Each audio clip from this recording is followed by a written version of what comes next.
嗱，屋企有人咧成日都奇奇鉗鉗，但係你又唔知道佢係寒嘅奇奇鉗鉗定係熱嘅奇奇鉗鉗嘅話咧，就一定要收藏好呢個視頻啦。特別係而家天口咁興咧，仲要係小感小冒之後嗰啲奇奇鉗鉗啊，拖咗好多日，喉嚨乾爭爭唔舒服，呢個時候咧就一定要出呢副王牌噶啦。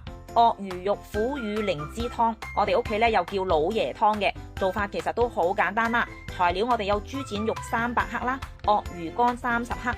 鱷魚乾咧要買呢一種啊，又乾又厚嘅，同埋咧最緊要係唔腥啊！呢一種東南亞嘅腐乳靈芝30克，要認清楚啊，唔同出邊市場嗰啲噶。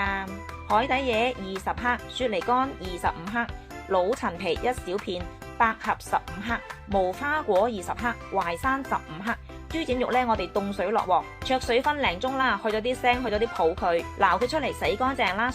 所有嘅乾貨材料全部都清洗乾淨佢，全部材料擺入鑊入邊，加3公升嘅清水，大火煲滾之後咧，轉細火慢慢煲佢個零2個鐘就 OK 噶啦。煲出嚟嘅湯咧非常之清甜甘香，一啲腥味都冇嘅，飲起身上嚟咧仲好舒服啊！我老爺咧就係飲呢一個老爺湯，啲奇奇鉗鉗靚仔晒噶。如果你屋企都有人需要，就一定要試下佢啊！記得點個心心先走啊！